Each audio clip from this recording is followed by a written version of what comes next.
Assalamualaikum warahmatullahi wabarakatuh.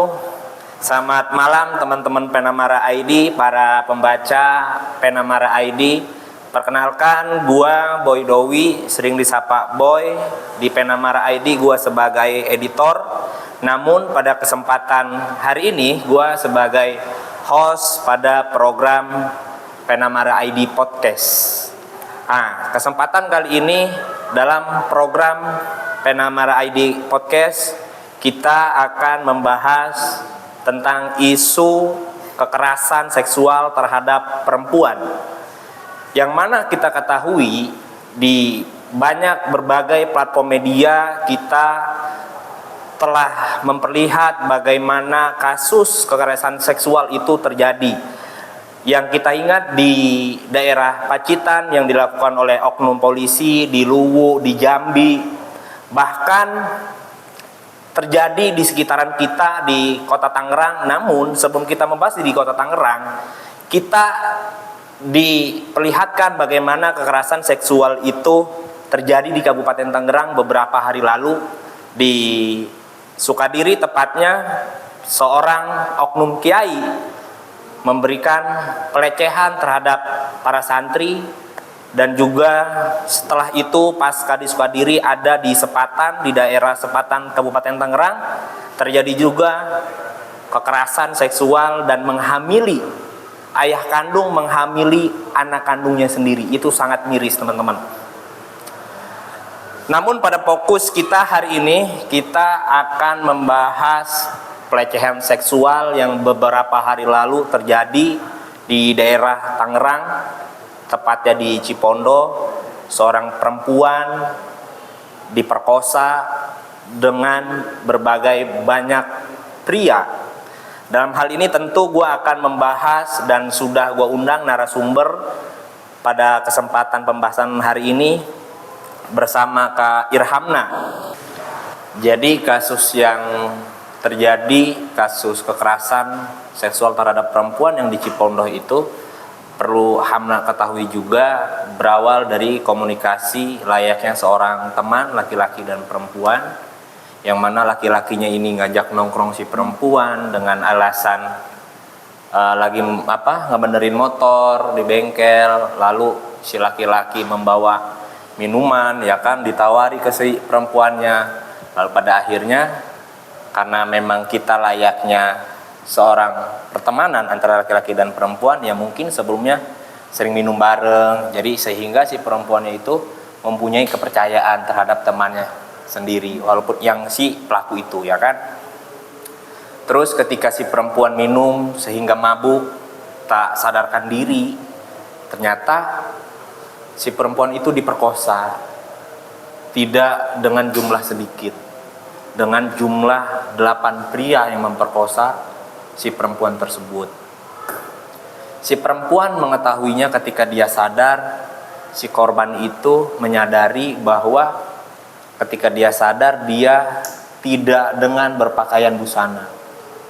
Lalu si perempuan bertanya ke si pelaku. Si pelaku menjawab dengan yang menurut gue itu merendahkan perempuan banget sih. Udah mah orang yang diperkosa, tapi si pelaku bisa-bisanya merendahkan si korban itu melalui chat digital. Mempermalukan korban dengan divideoin saat memperlakukannya. Terus diberitahukan bahwa lu itu gua tanda kutip nggak hanya gua sendirian, gua dengan jumlah 8 orang teman-teman gua. Gitu. Gimana sih tanggapannya Hamna sebagai aktivis perempuan? Oke, selamat malam semuanya. Gua Hamna dari Puantara. Mungkin lu belum sering dengar Puantara itu apa? Iya, gua pernah dengar Puantara, tapi secara spesifiknya gua nggak begitu tahu sih tentang Puantara itu. Mungkin bagi yang nonton juga belum tahu, Puantara itu adalah perempuan Tangerang Raya. Jadi kita emang ingin menyusun satu kolektif di mana itu ada ruang aman bagi perempuan, karena kita lihat minim banget ruang aman di sekitar kita. Apalagi Tangerang dengan beberapa bukan beberapa lagi, banyak banget kasus-kasus kekerasan seksual itu ada di Tangerang. Makanya kita butuh banget ruang aman. Ruang aman itu sekedar untuk bercerita, sekedar bahkan untuk ditindaklanjuti. Kita ingin sekali sampai ke hukum, ingin menindaklanjuti itu juga, ingin membantu korban untuk pulih dari traumanya itu. Di Puantara berharap dapat mewujudkan hal itu. Ya, bagus sih Puantara itu. Jargon Kota Tangerang itu kan Kota Tangerang akhlakul karimah, Kabupaten Tangerang itu Tangerang yang gemilang. Tapi benar kata Kak Hamna, di Tangerang khususnya Tangerang Raya masih banyak betul ya kekerasan seksual terhadap perempuan. Jadi Puantara itu hadir untuk melindungi perempuan ya sebetulnya. Kalau saya pahami secara garis besarnya. Nah, sekarang apa sih tanggapan Hamna terkait kasus yang beberapa hari lalu terjadi di Cipondoh itu? Sebagai perempuan, gue melihat kasus ini tuh bukan cuma kekerasan fisik, tapi kekerasan mental dan digital. Dimana setelah kejadian itu, bahkan korban itu masih mendapat serangan dari pelaku berupa foto, berupa ancaman, juga bahkan senjata tajam. Kalau gue lihat di beritanya seperti itu kan membuat korban yang sudah mengalami kesakitan akibat pelecehan seksual, dia malah mendapatkan perilaku yang parah banget, merusak mentalnya. Dia ditakut-takutin karena pelaku ingin korban ini malu dan takut agar tidak melapor. Nah, itu karena pelaku memanfaatkan kondisi atau struktur masyarakat kita yang gampang distigma. Masyarakat kita itu gampang banget terbawa dengan stigma-stigma seperti itu. Misalkan kalau ada perempuan yang speak up tentang kondisi dia, malah perempuannya itu yang disalahkan oleh masyarakat. Nah, jadinya kebanyakan perempuan itu diam. Kasusnya ini perempuan sudah ingin menempuh jalur hukum, jalur yang lebih kuat, tapi malah dia ingin diturunkan kembali gitu. Dia malah disuruh untuk menjaga dirinya dan sebagainya, dan itu membuat mentalnya itu semakin terluka kan. Dan udah mana pelaku itu ya masih melarikan diri, masih ada yang melarikan diri sampai sekarang. Dan malah masyarakat itu dominan menghakimi korban. Bayangkan kalau bagaimana di posisi korban, seberat apa itu gitu. Kalau misalkan dia sudah mengalami itu, seharusnya kita sebagai masyarakat itu mendukung dia, memulihkan mental dia lagi gitu, agar dia berani untuk melaporkan hal itu, agar nanti nggak ada lagi terulang hal-hal seperti itu. Tapi kenyataannya justru karena itulah banyak korban lain yang kita tahu bahkan ini tuh cuman sedikit, kita hanya tahu sedikit dari kekerasan seksual. Kita nggak tahu kekerasan yang terjadi di ruang privat, di mana korban lain itu mungkin mengalami tapi takut. Masih banyak lagi ya? Masih banyak banget. Iya. Hamna sebagai perempuan mempunyai tanggapan seperti itu. Jangan Hamna yang sebagai perempuan, gua aja laki-laki melihat kasus itu, parah banget sih itu.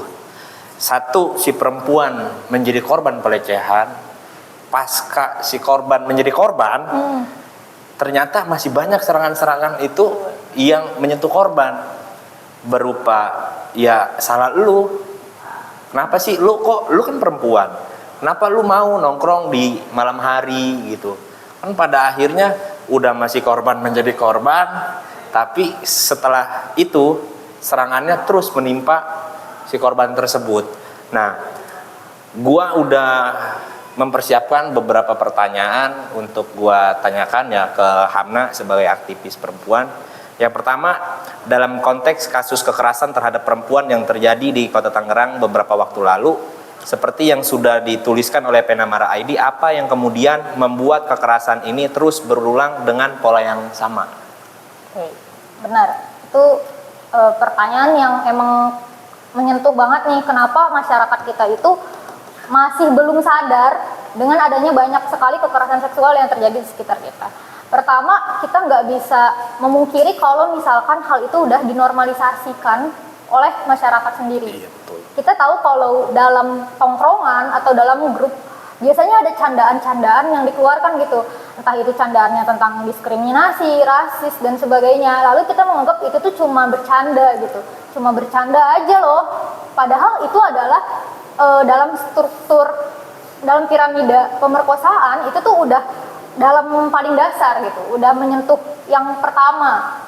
Dan kalau kita biarin, itu tuh lama-lama akan lanjut ke aktivitas yang lebih bahaya. Oh, dia berkembang ya? Berkembang, awalnya mungkin candaan, gara-gara si pelaku itu merasa, oh sekelilingnya wajar aja terjadi gitu. Dia mungkin makin berani untuk menunjukkan sisi-sisinya, sisi-sisi rasis itu, sisi-sisi budaya seksis itu. Dia mulai melecehkan, dia mulai catcalling, lalu sampai parahnya adalah dia melakukan pemerkosaan. Iya, iya. Jadi kalau gua tanggapi sementara, ternyata kekerasan itu terjadi secara esensialnya itu secara dasar adalah berawal dari kultur ya. Benar. Kultur atau circle tongkrongan gitu ya. Yang mungkin secara alam bawah sadarnya padahal sekelilingnya melecehkan. Benar. Ya kan? Pada akhirnya dianggap normalisasi dan kultur itu berkembang pada akhirnya ya kan? Oh gitu ya ternyata. Dan Selain itu? iya, dan kita juga udah melihat awalnya nih yang berupa tongkrongan, mungkin berita yang kemarin grup tongkrongan rap itu yang bocor ke media sosial lalu viral. Padahal kita nggak bisa menampik kalau kita pernah mendengar atau pernah mengalami hal itu kan. Kita pernah mendengar, tapi kita memiliki ketakutan kalau kita speak up, takutnya dijauhi, takutnya kita diasingin atau orang-orang anggap apa sih cuma bercanda kayak gitu. Padahal waktu kita baca berita, kita tahu itu tuh udah sering terjadi di masyarakat kita gitu. Lalu nanti ketika itu berkembang menjadi aktivitas yang lebih parah seperti pemerkosaan, orang-orang menyalahkan korban. Jadi itu adalah hal yang aneh karena orang-orang nggak ada yang menghakimi bagaimana itu terjadi di pelaku gitu. Nggak ada yang menanyakan kok bisa punya niat seperti itu. Itu jarang banget terjadi di kolom komentar di media sosial. Menurut Hamna, setiap korban yang menjadi korban pelecehan seksual itu, apakah dia harus benar-benar speak up?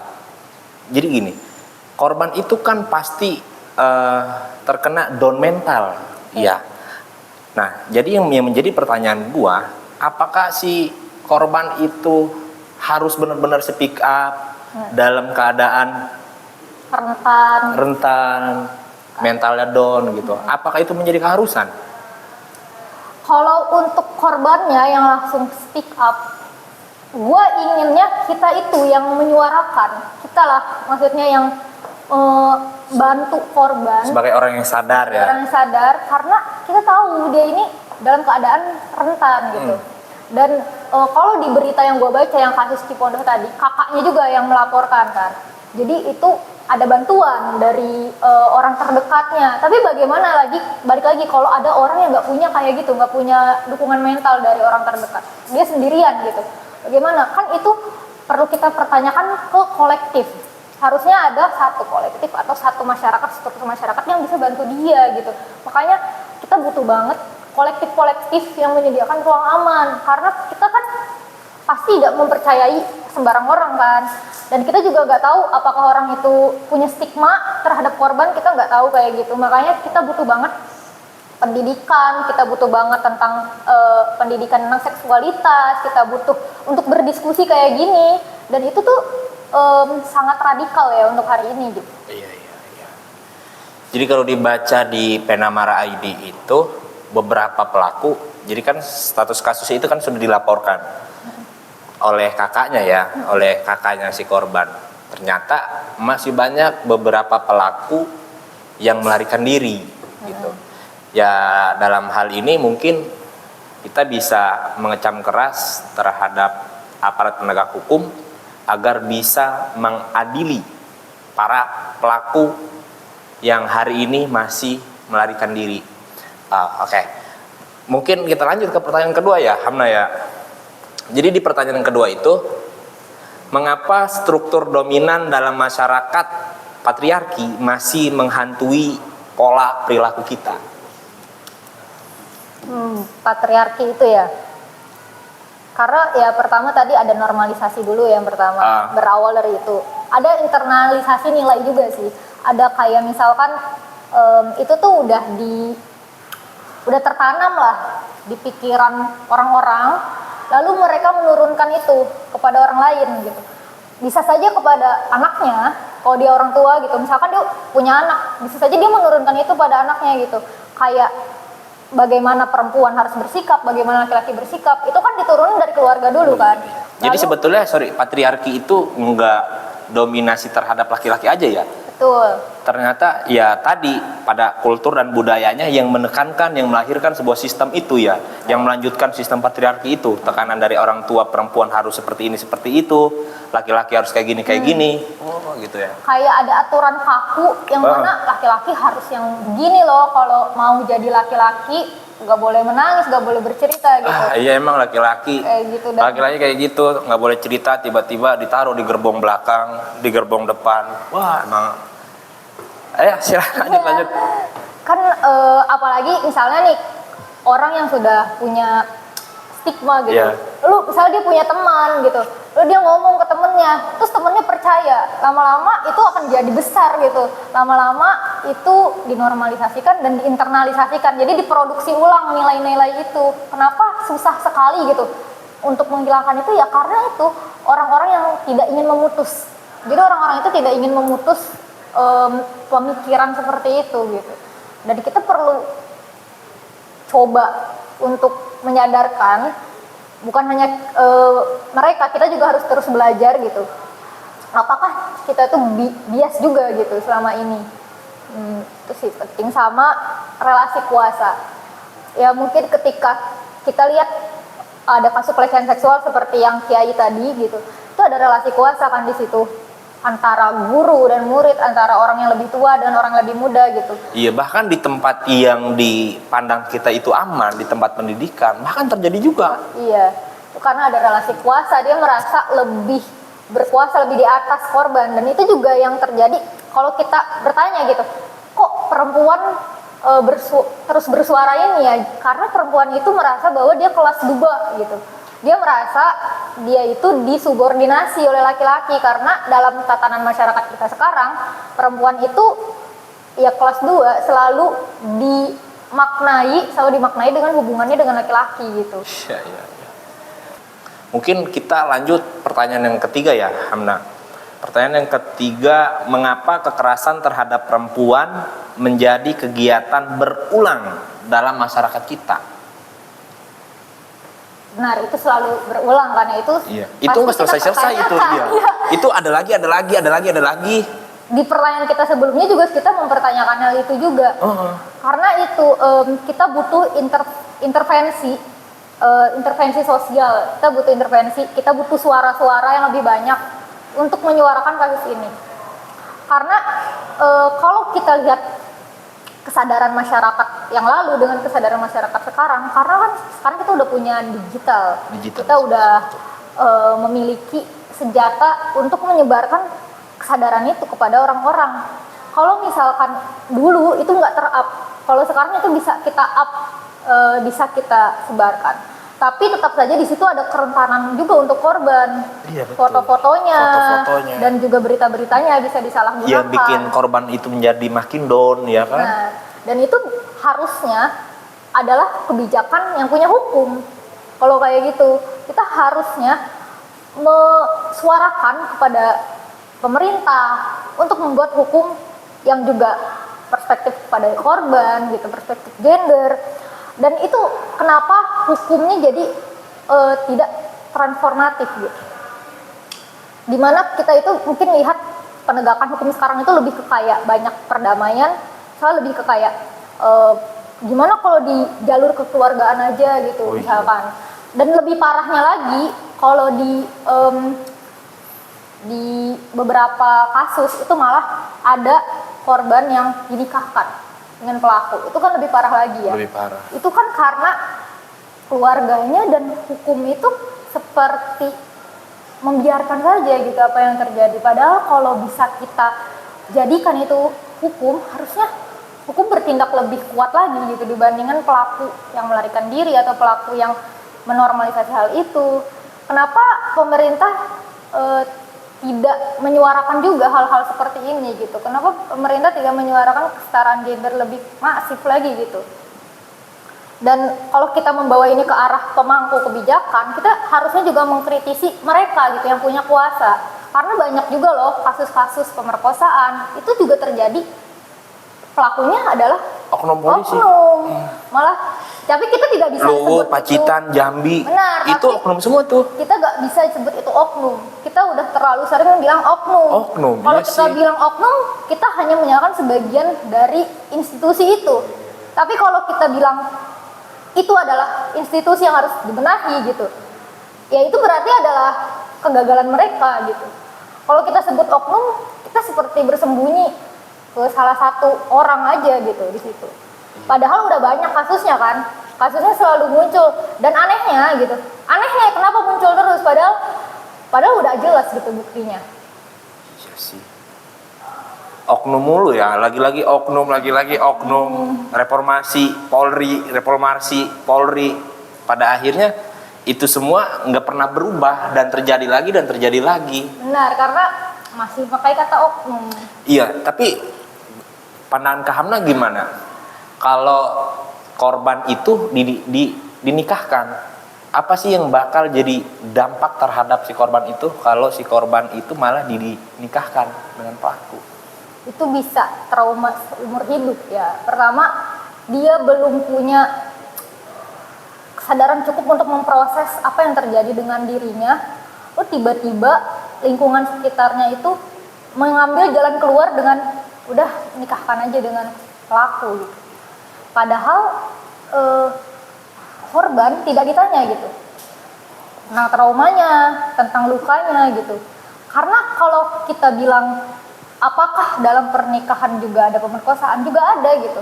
Itu kan ada persetujuan antara suami dan istri.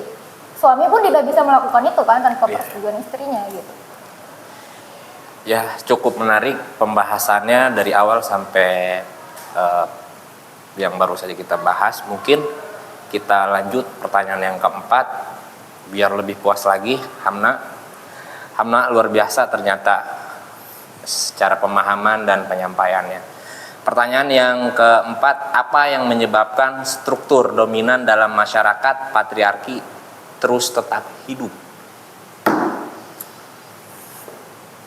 Sebenarnya itu udah banyak banget, tadi udah sedikit dijabarkan lah ya kenapa struktur patriarki dominan gitu. Tadi karena itu ada piramida yang Konsep pertama. piramida itu bisa Hamna jelasin nggak? Jadi pertama itu mungkin berawal dari jokes atau candaan atau perkataan itu kan cuman sekilas gitu, cuman bisa diucapkan lalu dilupakan gitu. Tapi apakah yang dilecehkan itu bisa lupa gitu? Enggak gitu. Jadi awalnya mungkin dari jokes, lalu yang kedua udah mulai berani men-catcalling korban gitu. Lalu yang ketiga bisa berupa ancaman untuk melakukan sesuatu yang melampaui batas gitu. Lalu yang terakhir ya itu karena sudah dinormalisasi, sudah dia melakukan hal-hal yang tadi, dia mulai berani untuk melakukan pemerkosaan. Iya. Jadi pertanyaan yang keempat hampir mirip ya dengan pertanyaan yang sebelumnya itu ya. Oke, kita lanjut aja pertanyaannya Hamna. Apa yang dapat membuat perubahan sosial berskala kecil untuk mengurangi intensitas kekerasan terhadap perempuan? Tentunya dengan adanya media seperti Penamara, salah satunya itu. Jadi Penamara kan akan selalu memberikan berita-berita yang berpihak terhadap gender, berpihak kepada perempuan. Nah, kita butuh sekali berita-berita yang seperti itu, karena kita lihat di media sosial banyak juga kan berita lalu lalang menyudutkan korban. Kita butuh penulis-penulis, kita butuh pembicara-pembicara yang berperspektif gender. Dan kita bisa lihat kan pembicara sekarang yang ada di pemerintahan itu seperti apa gitu. Dan menurutku selain media gitu, kita juga perlu untuk mengadakan diskusi, kita perlu untuk mengubah kultur di tongkrongan kita. Itu sih yang pertama. Jadi itu pertama banget individu kita dulu lah, dari kesadaran kita, apakah kita memiliki perspektif korban gitu. Iya. Ya, jadi perlu Hamna ketahui juga Penamara ID itu mempunyai slogan yang sangat visioner. Slogannya itu suara rakyat dalam tulisan. Penamara turun menyerap aspirasi rakyat, bersatu dengan rakyat-rakyat kecil, lalu ditulis dalam Penamara itu sendiri. Gitu. Ya, itulah slogan Penamara. Jadi sebetulnya Penamara itu, penanya itu adalah catatan dan amaranya itu bahasa Sanskerta yang berarti Tuhan. Catatan Tuhan yang mana kita, kalau kita kaitkan dengan kajian ilmu filsafat itu diimplikasikan dengan Vox Populi Vox Dei. Suara Tuhan adalah suara rakyat. Kita lanjut Hamna ke pertanyaan berikutnya ya. Mungkin ini menjadi pertanyaan terakhir dari podcast kita hari ini. Yang terakhir pertanyaannya yaitu masukan terhadap media massa seperti Penamara ID dalam pemberitaan yang memuat tentang kekerasan terhadap perempuan. Bukan hanya Penamara mungkin ya. Mungkin. Karena banyak sekali ruang-ruang media sosial yang sekarang bangkit. Nah, salah satunya adalah aku berharap sekali gitu Penamara tumbuh lebih progresif, lebih banyak memproduksi tulisan-tulisan yang kritis, dan itu perlu dipertahankan sih. Dan juga aku ingin kita lihat juga media-media yang kita baca gitu, apakah media itu mensensasionalkan berita gitu, misalkan seperti mengupload foto korban gitu, mengupload tentang korban yang sensitif. Itu kan memang tujuannya adalah menarik, tapi itu adalah pelanggaran gitu. Tidak boleh dilakukan, apalagi untuk menunjukkan korbannya langsung, identitasnya yang malah membahayakan korban nantinya.